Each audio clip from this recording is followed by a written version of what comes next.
जय श्री राम। बहुत स्वागत आपका आपके अपने बेहद खास कार्यक्रम। मैं हूं आपके साथ आपका अपना आचार्य राज मिश्रा और लेकर के उपस्थित हूं आपके लिए फिर राशि कर्क। बहुत इमोशनल राशि, मेरे प्यारे जातक जातिका राशि कर्क के आपके लिए बहुत रिसर्च के बाद आपका देखो, मैंने भी हमेशा कहा है और आज फिर से एक बार दोहराना चाहता हूं। एक राशि में जन्मे सभी प्राणियों का भविष्य, सभी का जीवन, सभी का सोच विचार, सभी की कद काठी, सभी की योग्यता एक जैसी नहीं हो सकती है।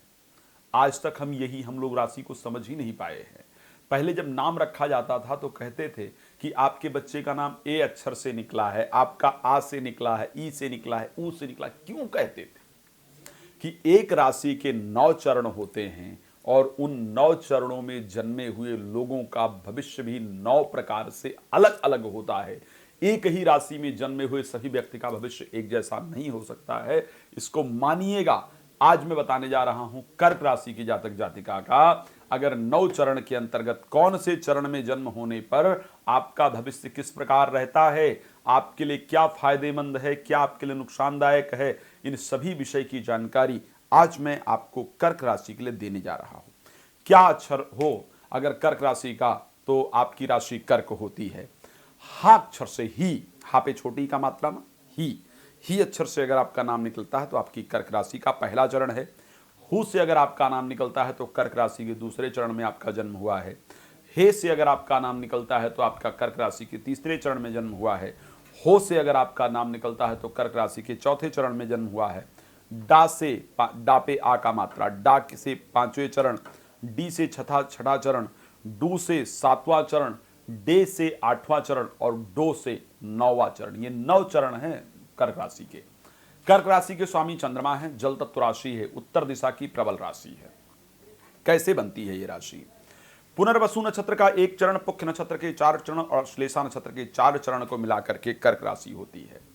चंद्र का, क्योंकि ये राशि है, चंद्रकृत राशि है, पहले चरण में अगर किसी कर्क राशि में किसी का जन्म हो फर्स्ट चरण के अंदर, तो उसके पास धन का बिल्कुल भंडार रहता है, धन खूब मिलता है उसको। जीवन में धन की बड़ी अच्छी परिस्थिति होती है, बट कई बार जीवन में बाकी परिस्थितियां ना मिलने से अशांत रहते हैं, लेकिन जीवन में धन की कमी नहीं पड़ती है। ये कर्क राशि के पहले चरण के अंतर्गत महसूस किया गया है।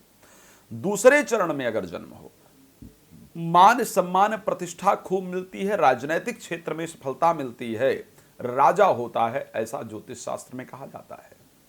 तीसरे चरण में जन्म हो तो मुनियों में श्रेष्ठ होता है, बहुत विद्वान होता है, बहुत धार्मिक होता है या होती है, बहुत तप करने वाले होते हैं या होती हैं, स्पिरिचुअलिज्म के क्षेत्र में चल करके, एनजीओ बना करके, लोगों को ज्ञान दे करके, टॉक करके लोगों से सफलता प्राप्त की जाती है अगर तीसरे चरण में जन्म होता है तो।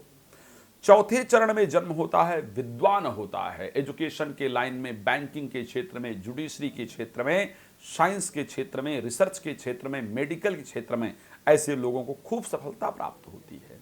पांचवें चरण में जन्म हुआ हो, धर्मात्मा होता है, धर्म का बहुत जानने वाला, कथावाचक, एस्ट्रोलॉजर या प्रवचनकर्ता या लोगों को मोटिवेशनल स्पीकर, इस प्रकार के क्षेत्र में जाकर के कॉमेडियन इत्यादि बन करके लाभ प्राप्त करता है।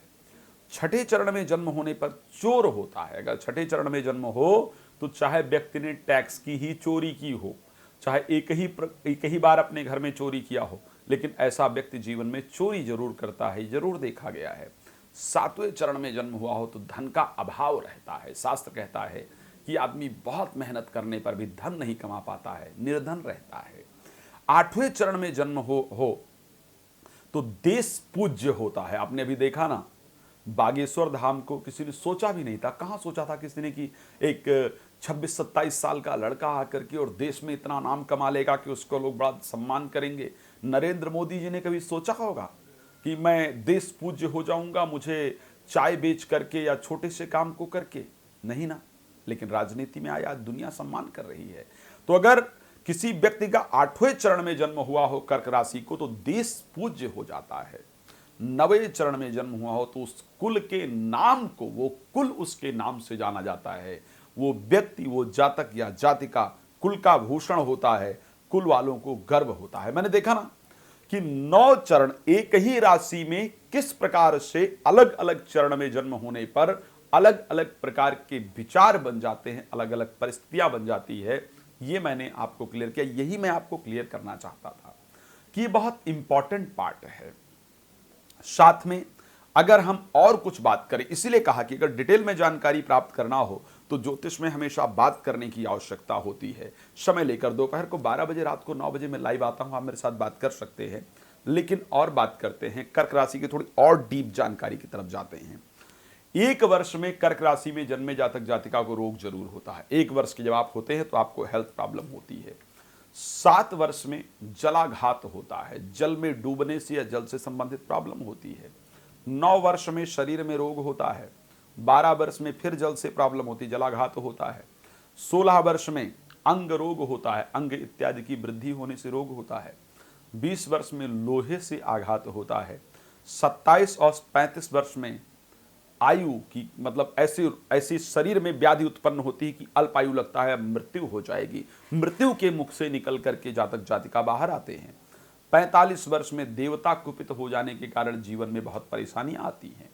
55 और 61 वर्ष में अल्प मृत्यु, राजदंड होता है, यानी सरकार की तरफ से नुकसान होता है, राजदंड हमें प्राप्त होता है, कोर्ट कचहरी के मामलों में हमें विफलता प्राप्त होती है, जेल यात्रा इत्यादि होती है, कठिन रोग होता है, अग्नि भय होता है, सर्प और जल या चौर पैर वाले जानवरों से कष्ट होता है।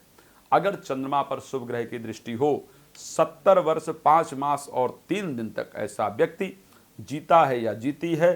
फाल्गुन शुक्ल पक्ष चतुर्थी तिथि को गोधूली के समय ऐसे जातक जातिका देह का त्याग करते हैं। हमने इस राशि फल को बनाने के लिए रावण संहिता की मदद ली। रावण जैसा विद्वान कम था, उनके राशि फल को हमने इस कार्यक्रम में सम्मिलित करने का प्रयास किया। रात को 9 बजे, दोपहर को 12 बजे प्रतिदिन आपके साथ लाइव जुड़ता हूं। आप मुझे कॉल करके मेरे साथ कनेक्ट हो करके जो भी जानकारी प्राप्त करना चाहते हैं, करना चाहती हैं, कर सकते हैं। इस कार्यक्रम में इतना ही, फिर मिलेंगे। धन्यवाद। जय श्री राम।